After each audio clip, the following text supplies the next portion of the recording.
Seigneur, je t'aime, mon Dieu, je t'aime, mon roi, je t'aime, Jésus. Je t'aime, je t'aime, oh, de tout mon cœur.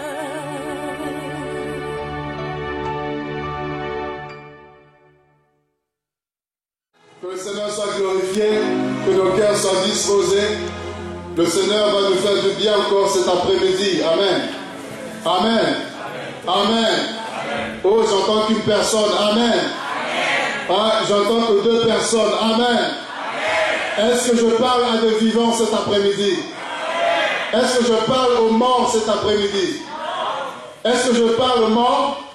Est-ce que je parle à des vivants? Gloire à Dieu. Dieu est un Dieu des vivants. Amen. Nous ne sommes pas à l'enterrement ici. Amen. Nous ne sommes pas à un retrait de deuil. Nous ne sommes pas venus pleurer quelqu'un qui est mort. Non. Mais nous sommes venus glorifier celui qui était mort, mais qui est ressuscité le 3e jour, qui vit au siècle des siècles, qui est capable. Alléluia. Jésus de Nazareth. Dis à ton voisin, voici l'agneau de Dieu. Regarde-le en face, dis-lui, voici l'agneau de Dieu. Non, ce n'est pas un homme ordinaire que tu le présentes, mais c'est un homme extraordinaire. Jésus-Christ de Nazareth. Amen. Voici l'agneau de Dieu. Voilà ce que nous allons partager cet après-midi. Je luttais pour connaître la volonté de Dieu, pour connaître la nourriture pour ce temps, pour aujourd'hui. Et alors le Seigneur m'a dit, voilà ce que tu vas partager. Amen. Voici l'agneau de Dieu. Nous sommes dans Genèse chapitre 22. Nous allons prendre 3 passages de base. Le message sera basé donc sur 3 passages. Le premier étant Genèse chapitre 22. Genèse 22. Voici l'agneau de Dieu. Nous lisons ensemble, si nous allons trouver Genèse chapitre 22. Si on peut lire tous ensemble pour honorer la parole, nous nous mettons debout, s'il vous plaît.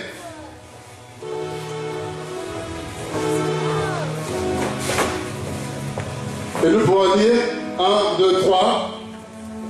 Genèse donc 22, premier verset, nous allons lire jusqu'au verset 14. 1, 2, 3. Après ces choses, Dieu mit Abraham à l'épreuve et lui dit, Abraham, il répondit, me voici. Dieu dit, prends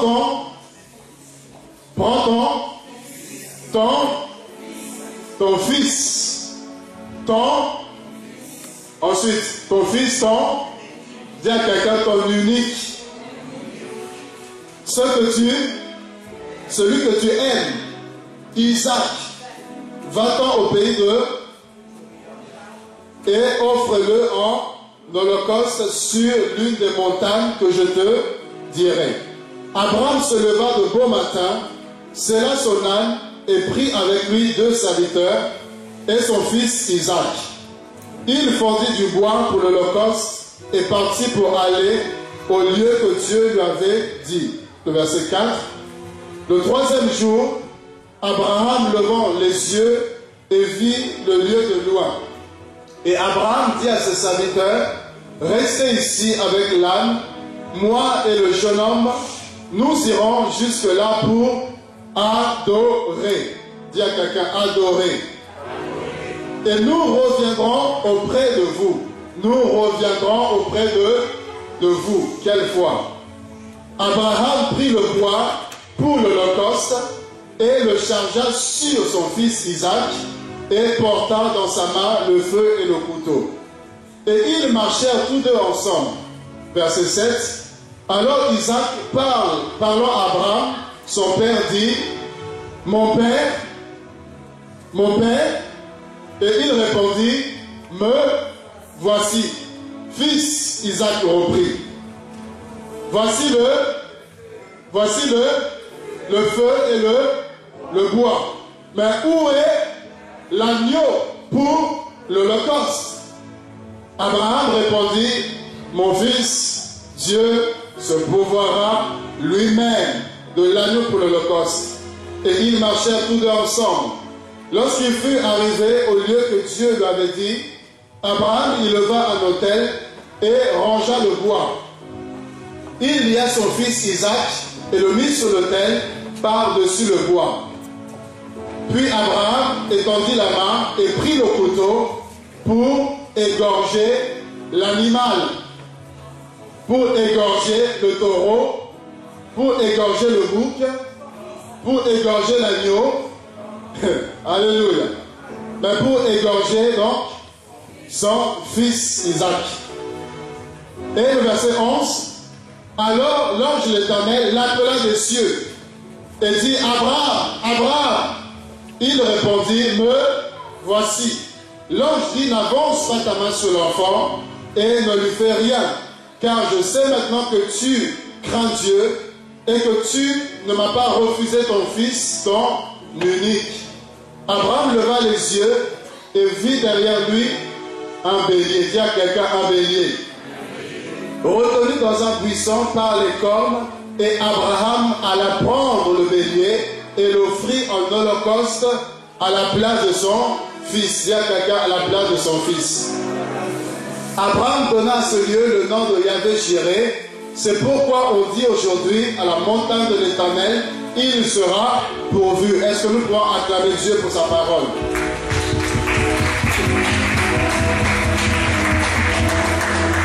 Gloire à Dieu. Alors nous avons ici Abraham et Isaac, une histoire que nous connaissons, mais Dieu va nous éclairer, Dieu va nous permettre de comprendre encore quelque chose de merveilleux. Alors la Bible nous dira, tout premièrement, au premier verset, après ces choses, Dieu va mettre Abraham à l'épreuve. Amen. Amen. Dis à quelqu'un, à l'épreuve. Abraham, le père de la foi, Dieu va le prendre et Dieu va le mettre à l'épreuve. Je dis à quelqu'un, il n'y a pas la foi sans les épreuves. Je dis à une personne, tu ne peux pas avoir la foi et ne pas être éprouvé. Je dis à quelqu'un, si tu as la foi, Dieu éprouvera ta foi. Donc c'est normal d'être éprouvé. C'est normal d'être dans des difficultés. C'est normal d'être dans certaines situations. Parce que Dieu doit t'éprouver. Amen. Amen. Tout ce qui arrive dans notre vie, ce n'est pas forcément le diable. Souvent, on a tendance à accuser Satan facilement. Il y a quelque chose qui ne va pas, Satan. Il y a quelque chose qui ne marche pas, nous accusons le diable. Mais je veux dire que Satan n'est pas forcément le responsable de ton malheur à chaque fois. Non. Il y a des situations qui arrivent. Il y a des difficultés dans lesquelles tu te trouves. Il y a même des maladies dans lesquelles tu peux te trouver. Et là, c'est Dieu qui est à la base de cela. Pourquoi? Parce que Dieu doit éprouver ta foi. Dites Amen. Ce n'est pas parce que tu es malade. Ce n'est pas parce qu'il y a un mur qui est là devant toi. Ce n'est pas parce que tu n'as pas l'argent. Ce n'est pas parce que tu es affecté par la maladie que forcément c'est Satan. Je veux qu'on comprenne ça. Amen. Parce que des fois, Satan n'a rien fait. Non, des fois, on accuse Satan pour rien. Des fois, il dit à quelqu'un, il n'a rien fait. Oh, tu dis même pas à quelqu'un. Non, des fois, il n'a rien fait. Ce n'est pas lui, c'est Dieu qui veut glorifier son nom dans ta vie. Mais Dieu crée les épreuves, les situations difficiles pour glorifier son nom. Alléluia. Mais Dieu parfois va se servir de Satan. Dieu va se servir des démons. Dieu va se servir des agents de Satan quelque part pour que ses desseins s'accomplissent dans ta vie. Non, tu ne m'as pas compris. Satan n'est pas l'auteur de tous tes malheurs. Mais Dieu utilise Satan, Dieu utilise les démons parfois pour que sa gloire puisse éclater dans ta vie. Pour que ses projets puissent s'accomplir dans ta vie. Mais le problème, c'est que Satan lui-même ne sait pas que Dieu se sert de lui pour que sa gloire puisse éclater dans ta vie. Les démons eux-mêmes, les sorciers, les satanistes, ceux-là qui se lèvent, se dressent contre toi, ils ne savent même pas qu'ils sont en train de travailler pour que les vitamines spirituelles puissent encore augmenter dans ta vie. Parce que si Satan savait que Dieu l'utilisait, il n'allait pas t'attaquer. Parce que quand en réalité il t'attaque, le guerrier qui est en toi se réveille encore davantage. Si le diable ne t'attaquait pas, tu serais endormi. Si le diable ne te combattait pas, tu serais endormi. Mais parce qu'il y a l'adversité, parce que le diable est là, parce que les démons, les sorciers sont là, parfois ils te rappellent que non, tu dois prier. Ils te rappellent que tu dois prier. Ils te rappellent que non, tu dois t'accrocher, tu dois avancer. Sinon là, nous allons dormir. Alléluia. Regarde, si Satan savait que Dieu se sert de lui, si les démons savaient que Dieu se servait d'eux, je vous assure qu'il y a des choses qu'ils n'allaient pas faire. Avant de t'attaquer, avant de te combattre, ils allaient réfléchir. Parce que celui qui a Dieu, quand tu le combats là, tu ne fais que l'aider à avancer encore. Le peuple d'Israël, plus on les persécutait, plus ils s'accroissaient. Plus on tuait les enfants, plus ils s'accroissaient encore. Comment de l'autre côté vous tuez, de l'autre côté il y a encore la croissance. Non, logiquement quand vous tuez, il n'y a pas la croissance. Mais avec Dieu, plus on tue, plus il y a la croissance. Dites Amen. Amen. Alléluia. Amen. Jésus devait mourir, Jésus devait être crucifié, Jésus devait être ressuscité. Et comment est-ce que Dieu va s'y prendre? Dieu va utiliser un agent de Satan. Amen. Il fallait que Jésus aille à la croix. Il fallait que Jésus soit arrêté et placé à la croix. Dieu va utiliser un agent de Satan. Si les sorciers de ta famille pouvaient savoir que quand ils t'attaquent, quand ils se lèvent, c'est pour que la gloire de Dieu puisse éclater dans ta vie. Ils n'allaient pas t'attaquer, ils allaient dormir et te laisser tranquille. Vous savez quel agent est-ce que Dieu a utilisé? Il a utilisé Judas. Alléluia. Judas a été utilisé comme un agent de Satan pour pouvoir livrer Jésus, pour qu'il soit mis à la croix. Vous me regardez, Jésus dira dans Jean chapitre 6, verset 70. Il dit, n'est-ce pas moi qui vous ai choisi, vous les tous? Mais il dit, un de vous est un démon. Il n'a pas dit un de vous a un démon. Il dit un de vous est un démon. C'est-à-dire est un agent de Satan. Le mot démon ici, c'est diabolos en grec, qui donne adversaire. Adversaire. Et c'est le même terme qui est utilisé pour parler de Satan, diabolos, le mot démon ici. Jésus dit dans Jean 6, 70 que un de vous est un démon. Donc Dieu l'a utilisé pour livrer Jésus, pour qu'il soit crucifié. Alléluia. Mais eux-mêmes ne savaient pas. Lui-même ne savait pas. Et Dieu va utiliser Satan également. Satan va arriver dans Matthieu 27. Il va remplir les cœurs des hommes de la haine, de la méchanceté, pour que tous à l'unisson, ils puissent se liguer contre Jésus. Voici Barabbas et voici Judas. Choisissez qui libérer. Tous à l'unisson, ils ont crié, crucifiez Jésus et libérez Barabbas. Parce que leur cœur était rempli, possédé par le diable. Et voilà que Jésus va être crucifié. Voilà qu'ils vont se réjouir. Voilà qu'ils vont faire la fête. Voilà qu'ils vont penser que c'en était fini de lui. Voilà qu'ils vont se dire, ça y est, nous l'avons eu. Mais je veux dire à quelqu'un que non, ça ne fait que commencer. Non, ça ne fait que commencer. Pendant que eux pensaient que Jésus c'est fini, c'en était arrêté de sa personne, mais Jésus ne faisait que commencer. Parce que si le diable savait que Jésus en descendant, Jésus en mourant, il allait venir l'affronter face à face, il n'aurait jamais crucifié Jésus. Ah, tu ne m'as pas compris. Parce que la Bible dira dans Éphésiens 4 que Jésus est descendu dans les régions inférieures. Donc si Satan savait que par la crucifixion, s'il savait que Dieu l'utilisait pour que Christ puisse mourir et être ressuscité, il n'allait jamais le faire.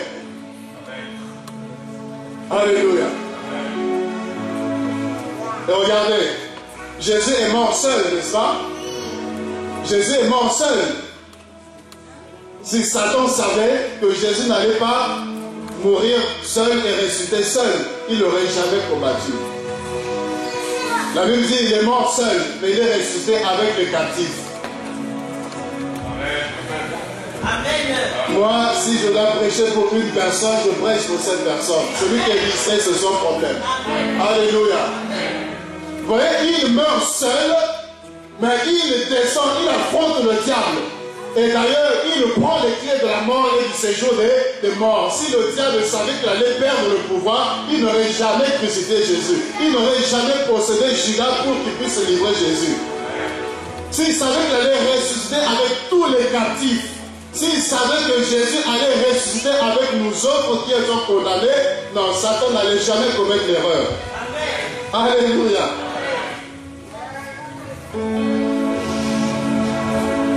Donc Dieu va nous éprouver et Dieu se sert de tous les moyens pour nous éprouver. Dieu va se servir de ton mari, de ta femme, de toutes les circonstances pourvu que Dieu puisse éprouver ta foi. Et je vous assure, ce n'est pas facile, ce n'est pas évident. Mais Dieu veut voir à quel point est-ce que tu l'aimes. Dieu veut voir comment est-ce que tu vas réagir. Amen. De la même façon que Dieu n'approuve pas tout le monde, je veux dire à quelqu'un que Dieu n'éprouve pas tout le monde non plus. Dieu n'approuve pas tout le monde, mais Dieu n'éprouve pas tout le monde non plus. Dieu éprouve la personne qui a la foi. Dieu éprouve la personne qui a Dieu dans sa vie. La personne qui l'a reçu, Dieu va éprouver cette personne-là. Parce que comment saurons-nous que tu as réellement Jésus s'il n'y a pas les combats? Comment est-ce qu'on saura que tu t'es réellement converti s'il n'y a pas de lutte? Comment est-ce qu'on saura que tu aimes Jésus s'il n'y a pas la galère? Comment est-ce qu'on saura que tu aimes Jésus plus que tout si l'argent te manque, ne te manque pas? Comment est-ce qu'on saura? Alors celui qui dit avoir Jésus, celui qui dit avoir la foi, doit être éprouvé. Dieu va t'éprouver, c'est normal. Dis à quelqu'un, c'est normal. C'est celui qui a la parole. Dieu va éprouver pour voir comment est-ce que tu réagis face à cette parole que tu lis. Cette parole que tu médites, comment est-ce que tu réagis lorsque les problèmes arrivent? Est-ce que tu doutes de cette parole ou est-ce que tu mets ta confiance, ta foi en Dieu? Dieu t'éprouvera par rapport à la fidélité pour voir à quel point tu es fidèle à Dieu. Est-ce que tu es fidèle à Dieu parce que tout va très bien, parce que tu as mangé, ou est-ce que tu es fidèle à Dieu simplement parce que tu l'aimes un point, un trait? Dieu doit éprouver ta foi. Dieu doit éprouver ton cœur. Non pas que Dieu ne te connaisse pas, mais c'est parce que toi-même tu ne te connais pas. Et Dieu, au travers de l'épreuve, Dieu te révèle ton état. Parce que notre personne, c'est l'homme intérieur, ce n'est pas l'extérieur. Parce que nous pouvons paraître, mais en réalité, nous ne sommes pas ce que nous paraissons. Alléluia. Et très souvent, nous sommes dans les apparences. Mais la vraie personne, c'est à l'intérieur. Je vous assure, si Dieu pouvait sortir les cœurs de nous tous qui sommes là, on serait étonné de voir que la personne qui est ici, là, si elle pouvait te couper la tête, elle l'aurait déjà fait. Que la personne qui est là a des pensées tellement remplies de haine, de jalousie ou de je ne sais pas quoi sur ta personne. C'est parce que c'est à l'intérieur que nous ne savons pas. Toi tu es là, comment ça va ceci, alors que tu ne connais pas ce qu'il y a dans le cœur de la personne. Alléluia. Seul Dieu connaît les cœurs. Ils sont les cœurs et les reins. Alors au travers de l'épreuve, Dieu veut que ce qui est à l'intérieur de ta vie, de ton cœur, puisse sortir. Et quand ça va sortir, toi-même, tu vas te découvrir. Parce qu'on peut dire qu'on a la foi. Mais ce n'est pas tout de crier qu'on a la foi. La foi se démontre dans les épreuves. Qui a la foi ici? On a tous la foi, il n'y a pas de problème. Mais la foi se démontre par les épreuves. C'est quand une situation difficile, impossible, pointe devant toi, c'est là où on saura si tu as la foi ou si tu n'as pas la foi. Parce que celui qui n'a pas la foi, il va commencer à pleurer.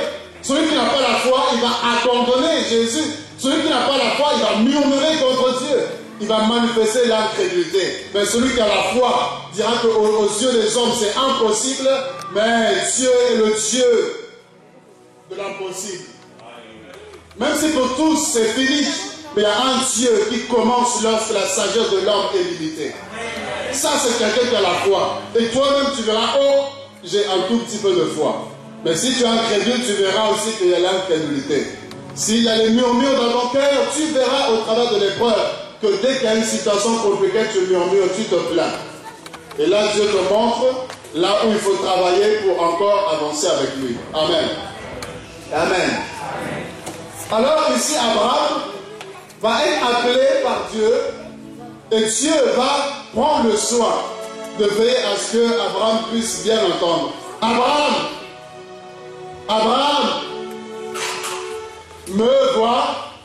me voici. Et regardez.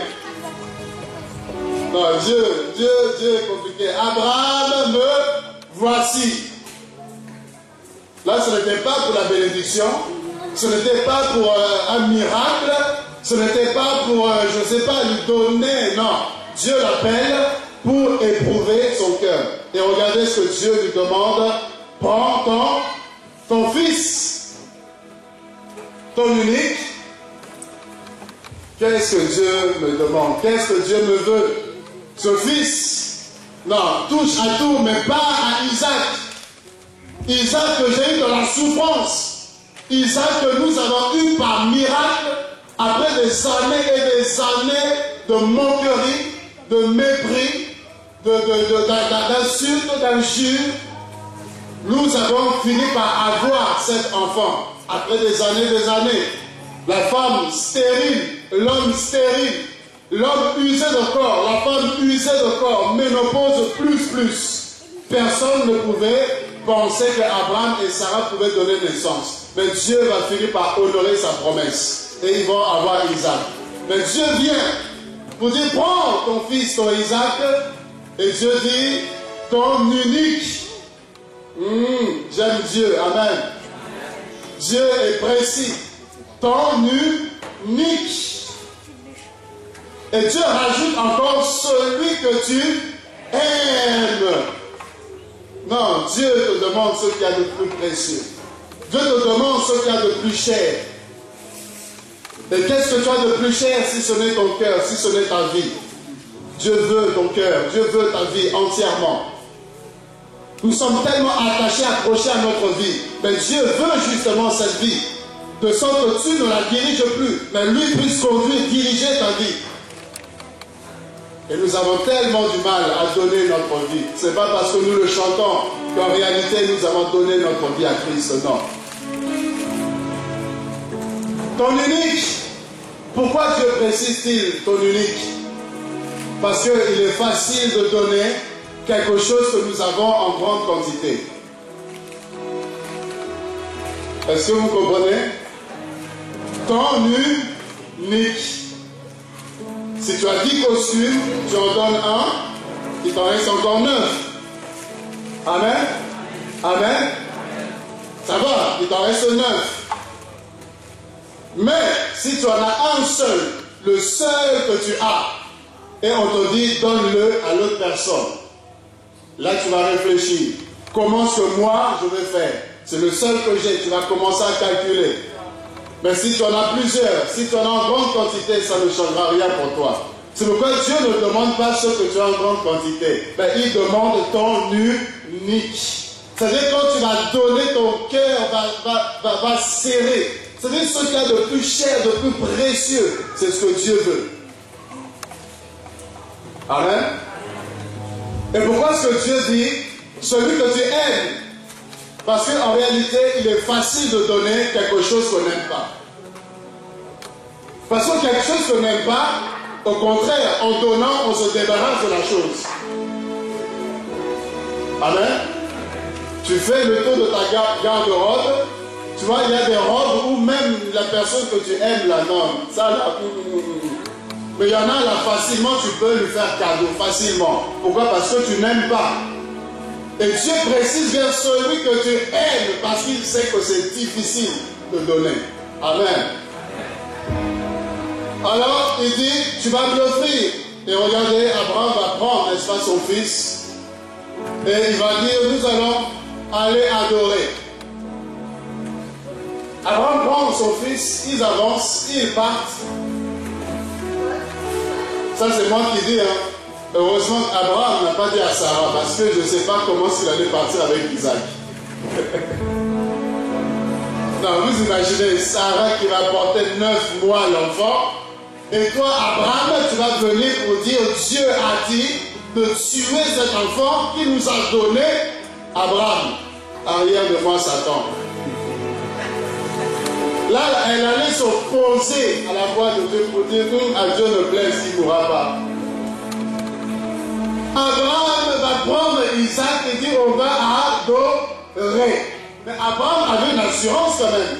Puisque Abraham va dire aux serviteurs, restez ici avec l'âne, moi et l'enfant, on va adorer et nous reviendrons. Abraham n'a pas dit et je reviendrai. Non, c'est pas pour rien qu'il est le père de la foi. Dans l'épreuve, la foi d'Abraham se démontre. Alors que Dieu lui dit, tu vas le tuer. Mais Abraham, en partant, il se dit, nous allons revenir, c'est-à-dire lui et l'enfant. C'est pourquoi Hébreu dira, c'est parce qu'il croyait que Dieu était capable de ressusciter l'enfant. C'est-à-dire, même s'il tuait l'enfant, il avait foi que Dieu pouvait le ramener à la vie et il le prenait et repartait avec lui. C'est pourquoi il a pu le sacrifier. C'est pourquoi il pouvait avancer avec foi. Et regardez ici, il prend Isaac, il le charge le bois, il prend le feu, il prend le couteau et les voilà qu'ils avancent. Ils arrivent sur la montagne, ils arrivent sur le lieu de sacrifice. Et là, il y a un problème. Puisqu'il fallait maintenant passer à l'acte, il fallait maintenant sacrifier. Et regardez, Isaac va se dire, il y a quelque chose qui ne va pas. Il y a quelque chose qui ne tourne pas très rond ici. Nous sommes venus pour sacrifier, nous sommes venus pour adorer, mais il n'y a pas d'animal. Nous avons tout sauf l'animal. Alors, où est l'agneau? Il y a le feu, il y a le bois, mais où est l'agneau? Quelle question? Dis à ton voisin, quelle question? Où est l'agneau? Il y a le feu, il y a le bois, il y a tout ce qu'il faut, mais où est l'agneau pour le sacrifice? Mais s'il ne savait pas que l'agneau, enfin, le sacrifice était lui-même. Abraham savait que le sacrifice, l'agneau qui lui demande là, c'est lui. Mais lui ne savait pas que c'est lui qui devait être sacrifié. Voilà pourquoi il demande où est l'agneau. Comme s'il y avait un agneau qui devait être sacrifié à sa place alors que c'est lui qui était appelé à être sacrifié. Est-ce que vous comprenez? Est-ce que vous comprenez? Il demande l'agneau alors que c'est lui qui devait être l'agneau ou l'animal qui devait être sacrifié. La personne qui devait être sacrifiée. Mais lui demande comme s'il y a un agneau qui devait mourir à sa place. Non, c'est lui qui devait mourir. Amen. Alors, regardez ici. Abraham, face à une telle question, qu'est-ce qu'Abraham pouvait répondre? Qu'est-ce qu'Abraham pouvait dire? Abraham dit Dieu, j'entends pas. Où est l'agneau? Abraham me dit Dieu. Non, je veux bien vous entendre. Qui dit pourvoira? Il y en a qui disent Dieu pourvoira. Non. Abraham ne dit pas Dieu pourvoira justement. Abraham dit Dieu se pourvoira. Dis à quelqu'un, c'est pas pareil. Où est l'agneau? Abraham ne dit pas Dieu pourvoira. Mais Abraham nous dit Dieu se pourvoira. Quelle foi encore une fois? Alors que pour lui, Abraham savait très bien que c'est Isaac qui devait être sacrifié.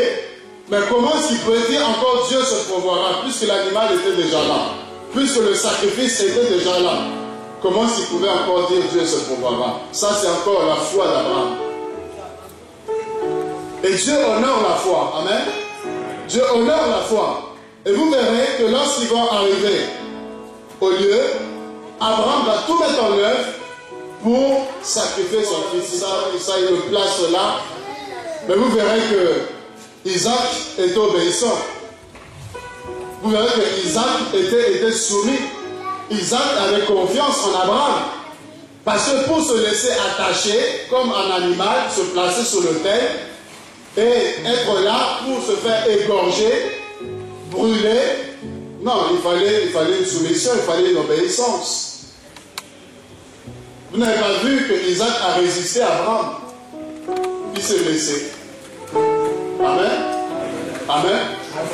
Là, une autre fois, je parlerai de Isaac comme préfiguration de Christ. Et là, on va voir plusieurs choses. Mais là, par rapport au message, je ne vais pas toucher ces aspects. Je toucherai dans l'autre message. Isaac, l'image de Christ. Mais vous verrez là, l'obéissance, ça doit vous rappeler quelque chose. Il n'a pas ouvert la bouche. Comme une brebis muette devant ceux qui l'attendent. Il n'a pas résisté. Isaac n'a même pas résisté. Il se laisse attacher là, tout ça, le feu, le bois, tout ça. Et Abraham prend le couteau. Et Abraham était prêt à passer à l'action. Parce que jusque-là, n'est-ce pas, il n'était pas encore arrivé à ce niveau. Mais là, le temps approchait et là, maintenant, c'était le moment où il fallait sacrifier l'enfant. Et là, c'était un moment douloureux. Abraham, certainement, devait penser à comment est-ce qu'il va annoncer ça à Sarah. Amen. Amen. Comment est-ce qu'il allait annoncer à Sarah que quand tu m'as vu partir avec l'enfant, en fait, c'était pour le tuer là-bas. Je l'ai sacrifié, il n'y a plus d'Isaac. Vous imaginez la réaction de Sarah? Abraham se disait, comment est-ce que je peux encore avoir un enfant? Le seul que j'ai, l'unique, si je le sacrifie, quel enfant pourrais-je encore avoir? Mais Abraham n'a pas reculé. Il est allé jusqu'au bout. Et vous verrez la détermination, il prend le couteau, il était prêt à sacrifier. Et au moment où Abraham va arriver vers l'enfant, la Bible dira, l'ange de l'Éternel va intervenir. Amen. Abraham va entendre une voix, Abraham, Abraham. C'est pourquoi nos oreilles doivent être ouvertes pour entendre Dieu. Parce que là, si tu n'entends pas, tu vas tuer Isaac. Il a fallu que Abraham puisse écouter la voix. Il entend la voix. Et lorsqu'il entend la voix, il s'arrête. Parfois, la voix de Dieu se fait retentir. Si on l'écoutait, ça nous éviterait beaucoup de choses. Il y a des Isaac qui meurent dans nos vies, c'est parce que nous n'entendons pas la voix de Dieu. Parce que nous n'entendons pas l'ange de l'Éternel. Si Abraham n'avait pas entendu, Isaac serait mort. Abraham, Abraham, arrête! Et Dieu dira, j'ai vu combien tu m'honores, j'ai vu combien ton cœur est attaché à moi, j'ai vu combien tu es prêt à sacrifier même ton fils, ton unique, à me donner ce qu'il y a de plus précieux. Non, j'ai vu. Et Dieu m'a dit, retire ta main, retire le couteau de l'enfant, il ne mourra pas. Alléluia. Alléluia. Et regardez avec moi, verset 13. Isaac avait demandé à Abraham, où est l'agneau? Et Abraham avait répondu, Dieu se pourvoira.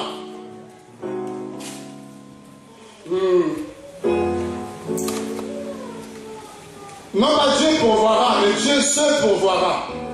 Et regardez ici, verset 13, la Bible dira quoi? Abraham va lever les yeux.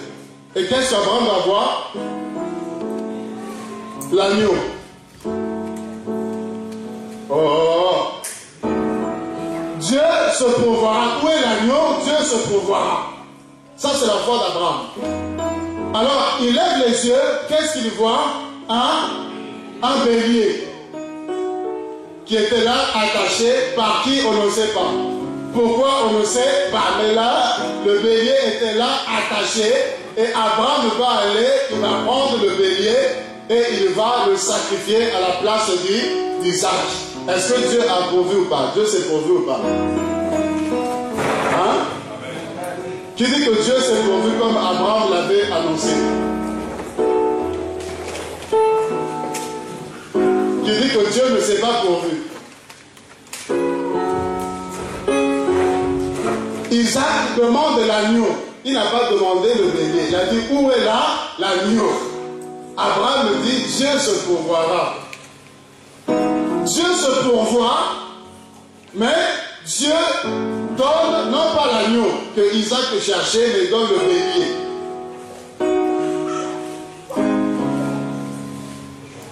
Le verbe se pourvoir en hébreu c'est hara. Ça signifie simplement se présenter, s'exposer, être vu. Donc, comprenons ici que quand Abraham dit Dieu se pourvoira, en hébreu, littéralement, Abraham veut dire Dieu se présentera, Dieu se montrera, Dieu se manifestera. Est-ce que vous comprenez? Ça va? C'est pourquoi il ne dit pas Dieu pourvoira, Dieu se pourvoira. C'est-à-dire Dieu se montrera, Dieu se révélera, Dieu s'exposera. Et là, nous voyons le bélier qui va se présenter comme étant la solution, le sacrifice. Amen. Amen. Amen. Pourquoi le bélier? Le bélier, c'est le père de l'agneau.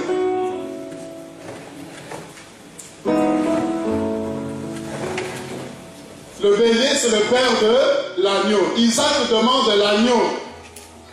Dieu se présente, mais Dieu se présente par le père de l'agneau, c'est-à-dire le bélier. Oh, il y a personne qui me comprend ici.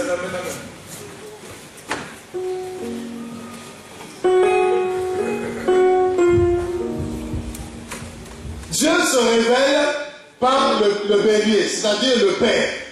Alors que Isaac cherchait l'agneau, c'est-à-dire le fils. Parce qu'il y avait un problème de dispensation. Le temps d'Isaac, ce n'était pas le temps du fils, la révélation du fils, c'était la révélation du père. C'est-à-dire que Dieu ne pouvait pas se révéler en tant que le fils à Isaac ni à Abraham, parce que ce n'était pas le temps. C'est le temps où Dieu se révélait comme le père. Et vous lisez l'ancienne alliance, Dieu se révèle comme le Père. Est-ce que quelqu'un me comprend? C'est-à-dire le bélier. L'ancienne alliance nous révèle Dieu comme le Père, c'est-à-dire le bélier. Dieu donne la révélation, Dieu se présente, Dieu se pourvoit comme le bélier, comme le Père. Et c'est l'ancienne alliance, c'est l'Ancien Testament. Amen. Mais le problème, c'est quoi? C'est que Isaac, lui, voulait connaître l'agneau. Isaac, lui, voulait avoir l'agneau. Et Isaac n'a pas vu l'agneau, il a vu le bélier. Et voilà que cette question va rester en suspens. Où est l'agneau? Isaac est mort. Personne n'avait pourvu. Personne n'avait présenté l'agneau. Abraham n'a pas présenté l'agneau. Personne n'a présenté l'agneau. Personne n'a eu la révélation de l'agneau parfaitement. Personne. Et voilà que les gens se demandaient toujours, où est l'agneau? Les gens cherchaient où est l'agneau. Et c'est une question qui retentissait dans les nations. Comme pour exprimer un cri de détresse. Comme pour exprimer, n'est-ce pas, l'angoisse face à la maladie. Où est l'agneau? Face à la guerre, où est l'agneau? La méchanceté qui sévit ce monde, où est l'agneau?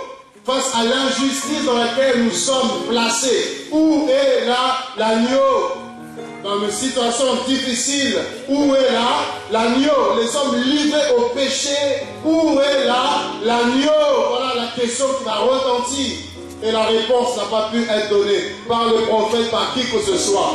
Où est l'agneau? C'était une question sans réponse. Alléluia. Alléluia. Mais allons-y dans Jean chapitre 1er.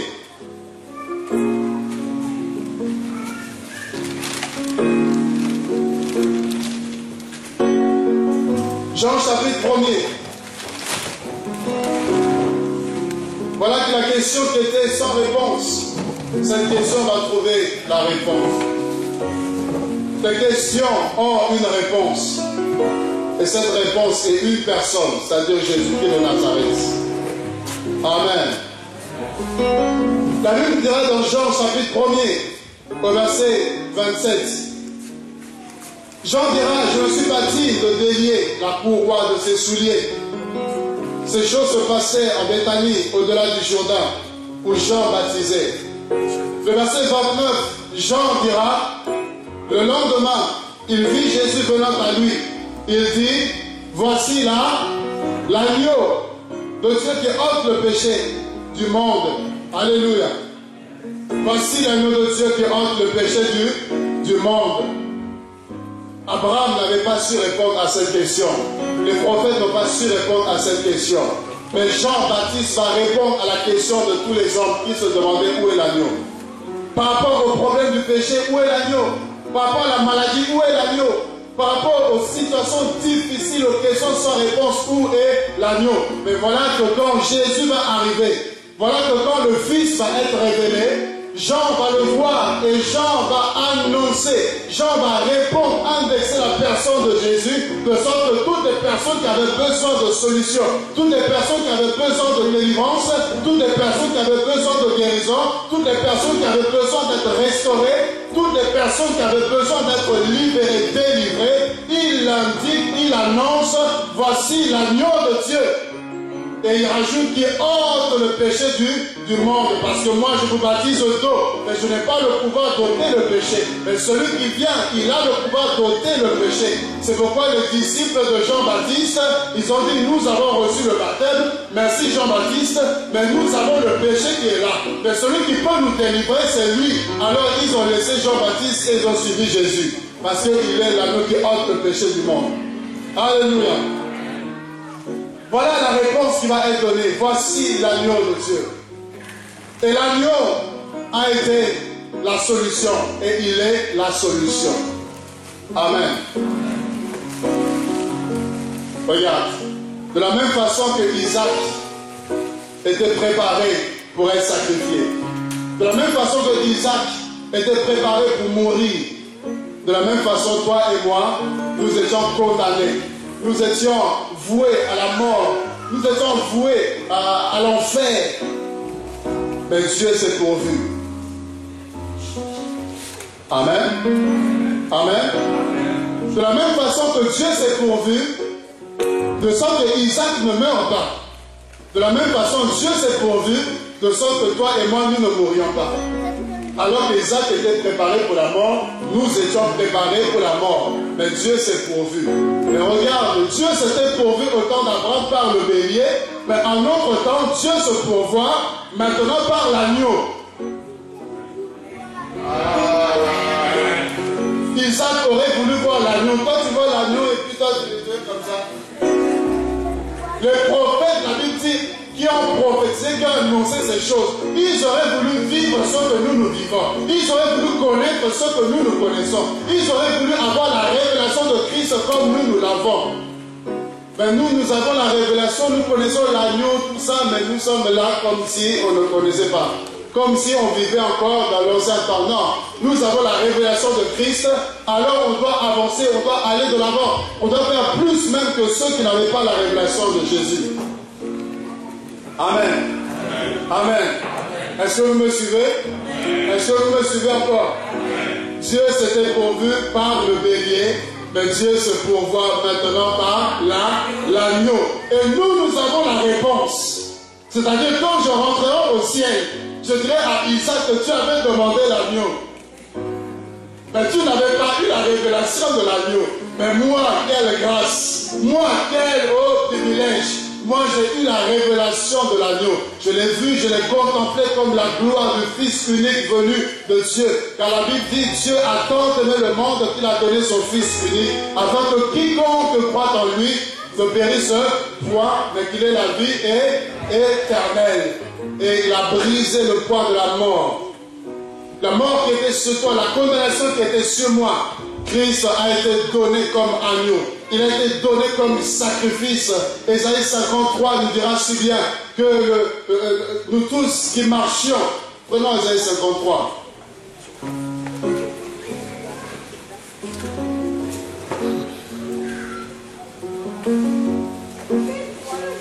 Vous voyez, Christ c'est l'agneau. Voici l'agneau.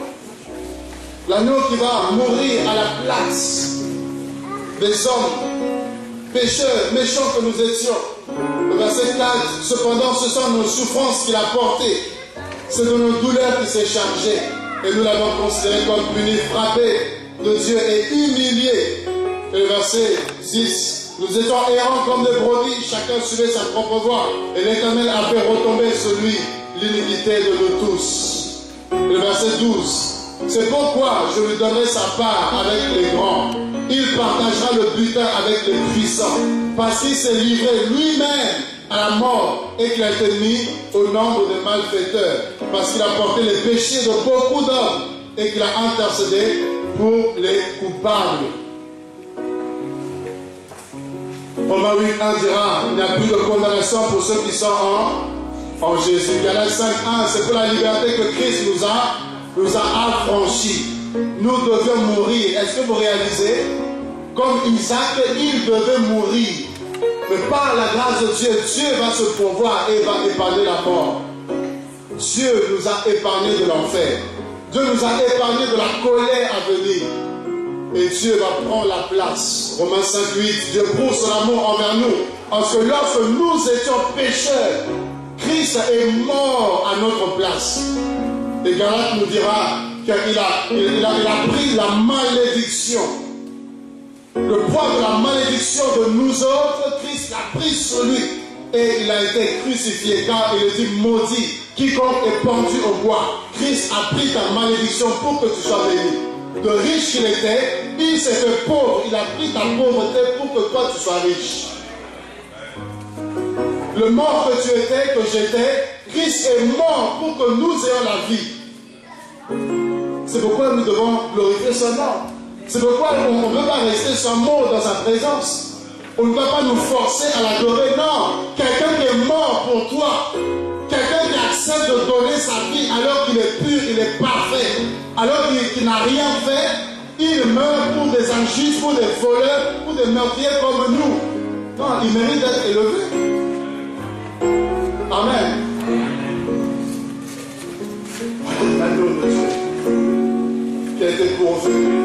Amen. Prenons Romains chapitre 7.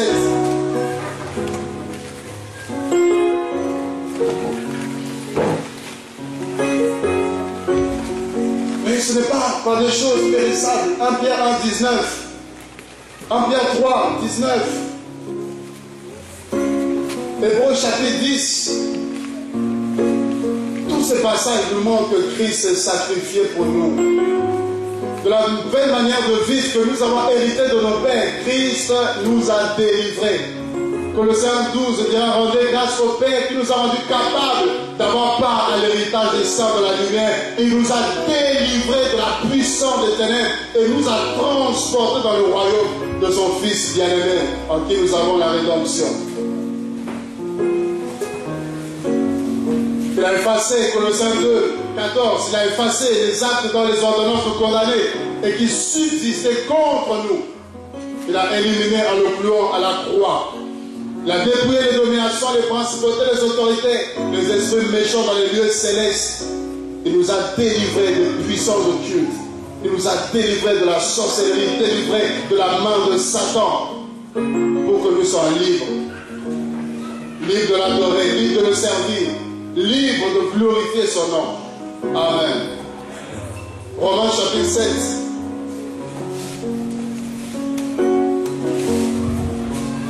Le verset 15, c'est le deuxième passage. La Bible nous dira, Romains 7, verset 15, car je ne sais pas ce que je fais. Je ne sais pas ce que je fais. C'est grave. Je ne fais point ce que je veux. Et je fais ce que je hais. C'est terrible. Tu te retrouves à faire des choses que tu n'aimes pas, que tu hais, tu les fais quand même.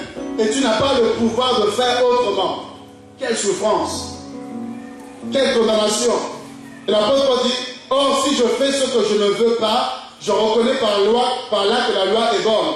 Et maintenant ce n'est plus moi qui le fais, mais c'est le péché qui habite en moi. Ce qui est bon, je le sais, n'habite pas en moi, c'est-à-dire dans ma chair. J'ai la volonté, maintenant le pouvoir. Amen. J'ai la volonté et non le pouvoir de faire le bien. Tu veux faire le bien, mais tu n'as pas la capacité de faire le bien. Tu n'as pas le pouvoir. Tu veux dire non au péché, mais tu n'as pas la force de dire non. À chaque fois que le péché se présente devant toi, voilà que tu tombes. Même quand tu te dis non, là c'est fini, mais voilà que tu tombes à chaque fois. Parce que tu n'as pas le pouvoir. Le péché domine sur ta personne. Et je vous assure, c'est une souffrance. Il y a des personnes qui souffrent parce qu'elles voudraient se sortir de là, elles voudraient s'extirper de cette situation difficile. Parce que la tristesse envahit leur cœur. à chaque fois qu'ils tombent, ils veulent arrêter. Il y en a qui veulent abandonner les choses.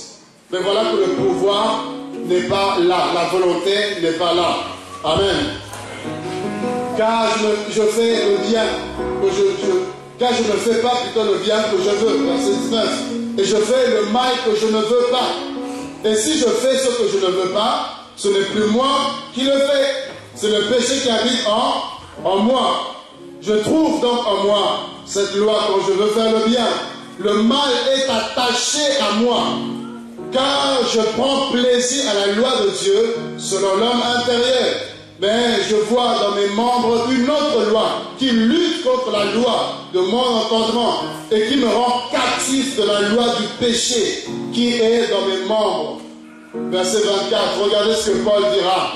Misérable que je suis, qui me délivrera de ce corps de mort? Où est l'agneau? Où est la délivrance? Où est la solution? Je veux sortir du péché, je veux abandonner le mal, je veux quitter cette position, je veux voir ma vie changer, je veux vivre la sainteté de Dieu. Mais voilà que je n'arrive pas, je n'ai pas la capacité, je n'ai pas la force. Où est l'agneau? Ou encore, qui me délivrera de ce corps de péché, de la mort, de la souffrance, de la tristesse, de l'angoisse dans laquelle je me trouve? Qui me délivrera, qui me sortira? Et Paul dit, misérable que je suis. Mais je veux dire à une personne que Dieu se pourvoit toujours. Amen. Amen. Et regardez la réponse. Misérable que je suis. C'est une question. C'est un cri qui va être lancé. Qui suis-je? Misérable. Et qui peut me délivrer? Alors, où est-il? Mais la Bible nous dira, grâce soit rendue à Dieu pour Jésus-Christ. Grâce soit rendue à Dieu pour Jésus-Christ. Oh, grâce soit rendue à Dieu pour Jésus-Christ. Tu peux un tout petit peu craindre Dieu aujourd'hui. C'est la grâce de Dieu. C'est la grâce de Dieu. Tu peux marcher un tout petit peu dans la sainteté. Tu peux respirer la sanctification. Tu peux respirer la présence de Dieu. Tu peux dire non au péché. Tu peux fuir le péché. Tu peux ne pas bouger face au péché, à la tentation. Frère, ce n'est pas parce que tu es quelqu'un. Ce n'est pas parce que tu es fort. Mais c'est purement la grâce de Dieu. C'est parce que Jésus-Christ, l'agneau de Dieu, est mort à la croix. Et en mourant à la croix, il a réduit en puissant le péché. Il a réglé le problème du péché. De sorte que celui qui croit en lui a maintenant le pouvoir sur le péché, a la domination sur le péché. De sorte qu'au nom de Jésus, ce n'est pas par moi-même, mais c'est au nom de Jésus, cigarette, je te chasse.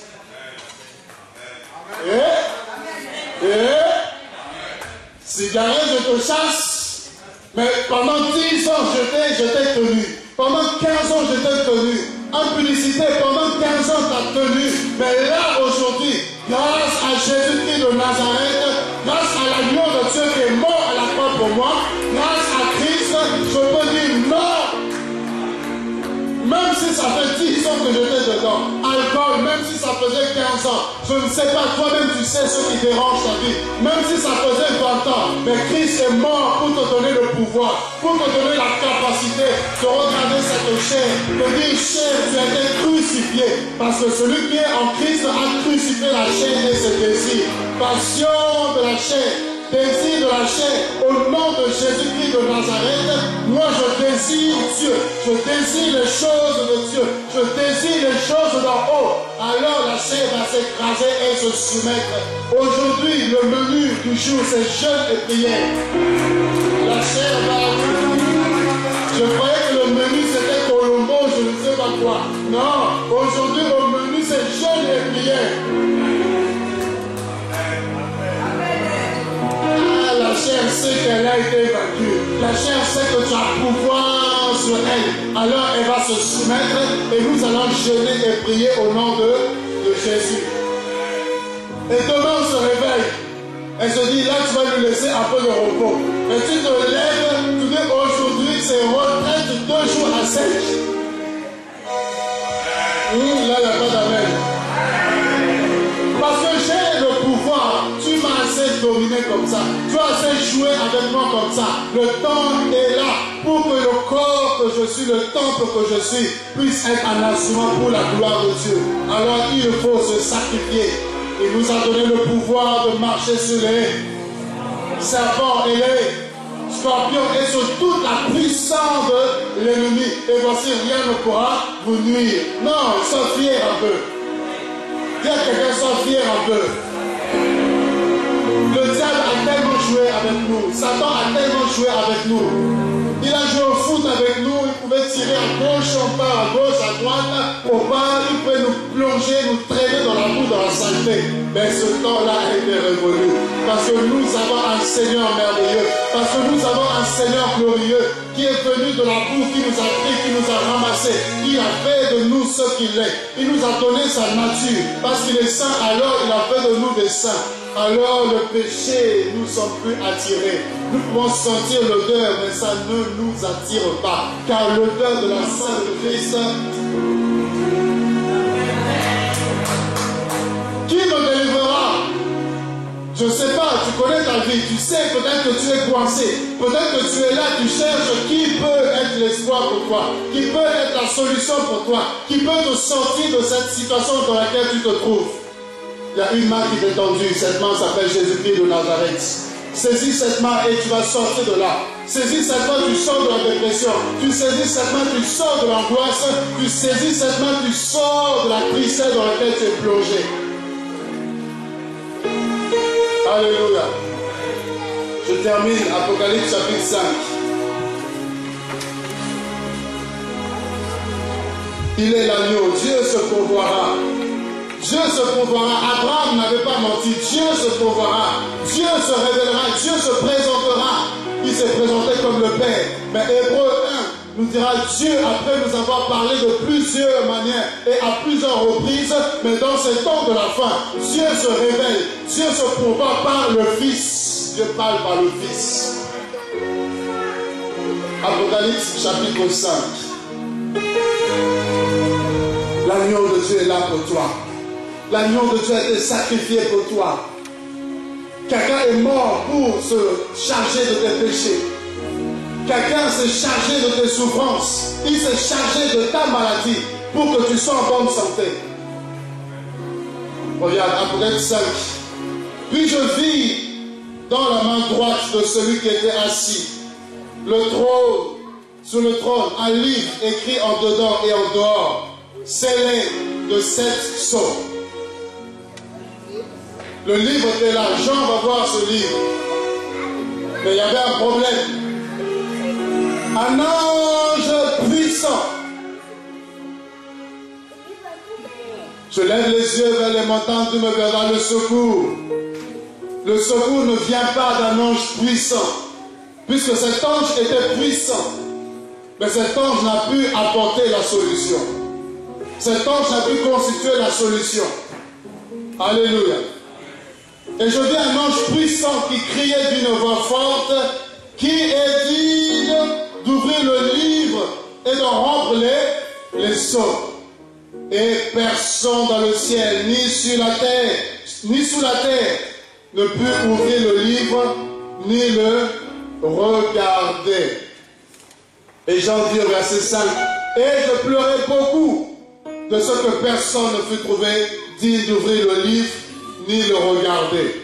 Je pleurais beaucoup de ce que personne ne fut trouvé digne d'ouvrir le livre, ni le regarder. Voilà que ce livre qui était là, qui était scellé, qui pouvait l'ouvrir? Qui pouvait ouvrir ce qu'il y avait dans ce livre? Un ange puissant? Non, cet ange lui-même, quelle que soit sa puissance, lui-même écrit pour chercher qui peut ouvrir le livre. Tu as regardé à ton oncle, mais ta vie n'a pas changé. Tu as regardé à ton père, mais ta vie n'a pas changé. Tu as regardé à ta famille, mais ta situation est restée la même. Tu as regardé aux hommes autour de toi, tu as été déçu. Tu as regardé à ton argent, tu as été déçu. Et tu te dis, qui peut être la solution pour moi? Vers qui vais-je encore me tourner? Qui peut quelque chose à ma vie? Et voilà que la question est posée. Qui peut ouvrir le livre et rompre les 7 sceaux? Et c'est une question qui était sans réponse. Et Jean a pleuré. Jean a pleuré. Jean a pleuré. Si tu regardes bien, peut-être que ta vie ressemble au cas de Jean. C'est-à-dire quand tu regardes à une situation de ta vie, quand tu t'arrêtes un peu, tu fais le point sur ta vie, tu pleures. Et tu pleures, et tu pleures, et tu pleures. Et personne ne peut te consoler. Personne ne peut sécher ses larmes. Et tu pleures, tu gémis, tu pleures, tu gémis, tu pleures. Parce que le mari est parti, parce que le cancer est là, parce qu'on a dit, je ne sais pas quelle maladie, parce qu'il y a une situation qui est là et tu ne fais que pleurer, pleurer et pleurer et pleurer. Et je veux te dire qu'il y a une solution pour toi. Amen. Jean a pleuré, mais regardez au verset 5.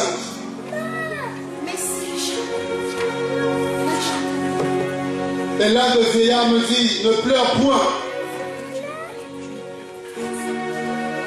Et je veux te dire comme l'un de ces vieillards, ne pleure point. Ne pleure plus à cause de ta situation. Ne pleure plus à cause de ce problème. Je parle à une personne, Dieu a entendu, tu t'es enfermé et tu as crié à Dieu, tu as dit, jusqu'à quand Seigneur? Jusqu'à quand Seigneur? Quand tu t'es enfermé dans ta chambre cette semaine précisément, tu as crié à Dieu, tu as poussé ce cri de gémissement pour dire, Dieu, jusqu'à quand cette situation va rester inchangée? Et Dieu te dit, ne pleure plus pour cette situation. Car à partir de maintenant, cette situation est réglée. Cette situation est réglée. Tu verras les choses rentrer dans l'ordre. Tu verras l'accomplissement des promesses de l'Éternel. Tu verras la puissance de Dieu dans ta vie. Tu vas expérimenter la bénédiction de l'Éternel. Et tu sauras que moi, Dieu, je bénis.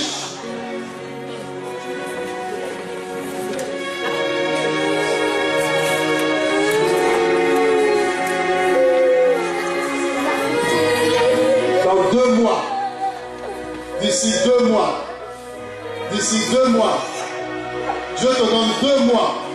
Dans 2 mois, tu vas voir les choses que Dieu va commencer à opérer. Tu vas voir les choses que Dieu va commencer à faire.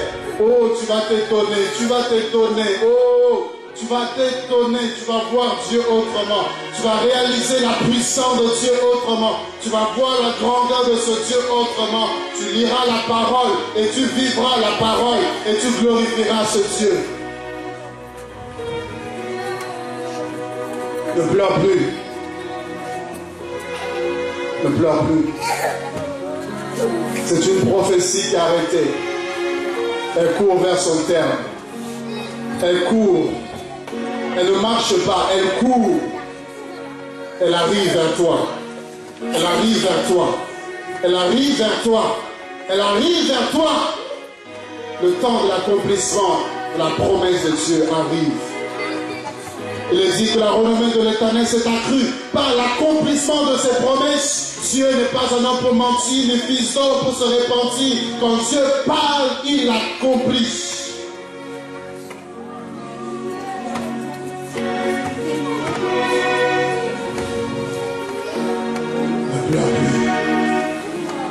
Ne pleure plus.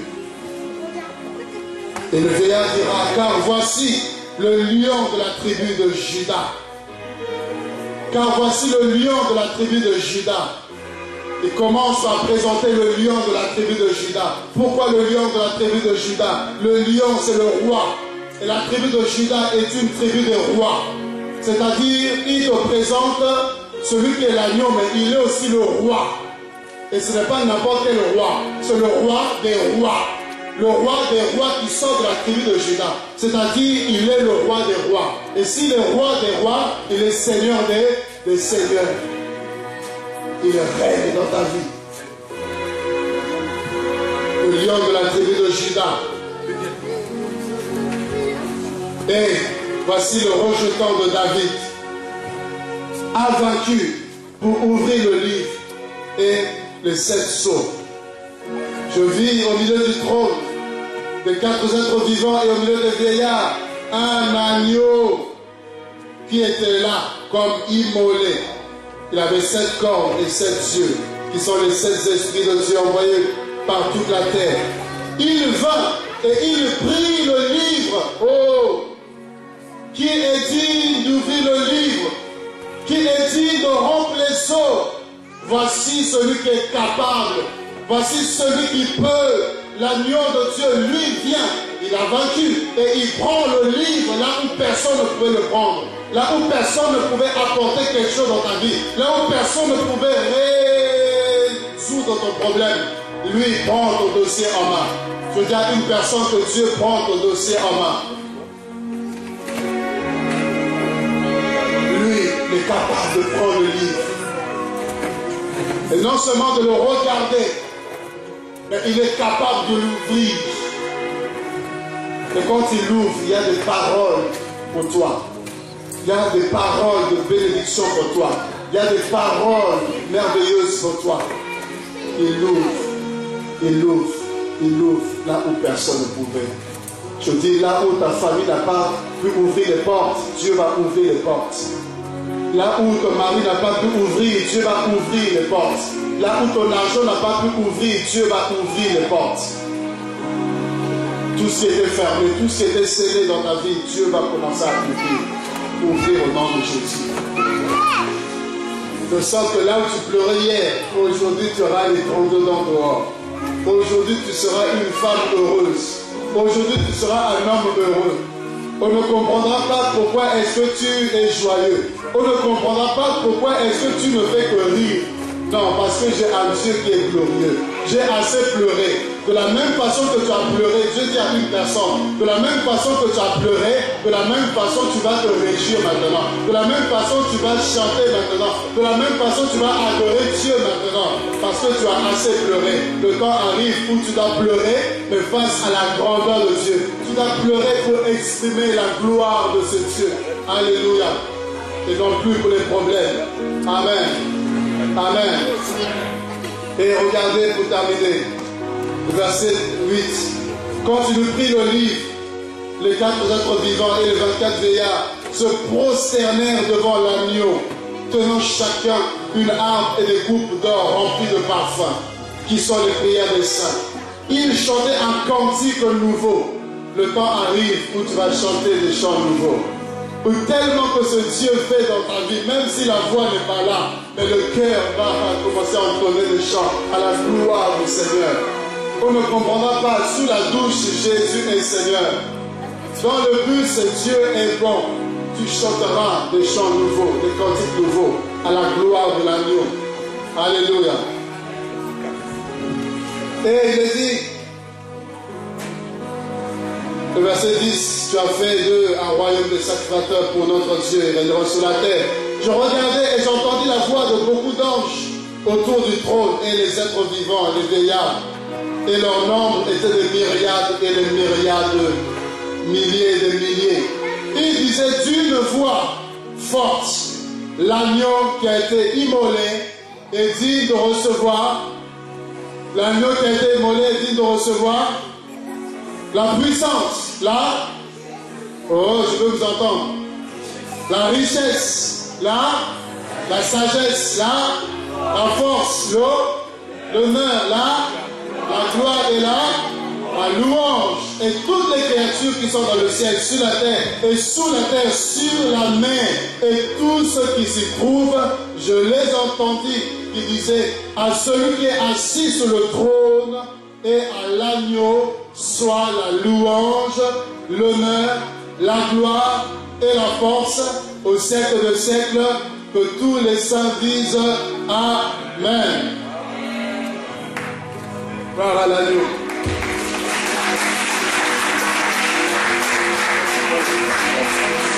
Est-ce que nous pouvons nous lever dans sa présence?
une chose qui est inévitable.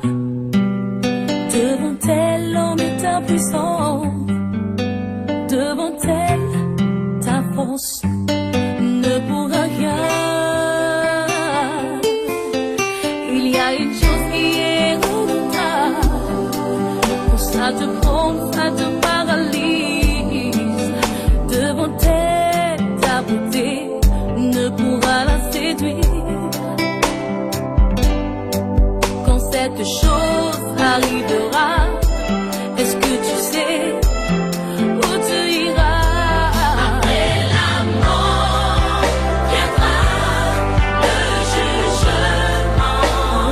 Le jugement. Chacun rendra compte de ses œuvres faites ici-bas. Si tu n'avais pas reçu Jésus-Christ,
Seigneur, je t'aime, mon Dieu, je t'aime, mon roi, je t'aime, Jésus.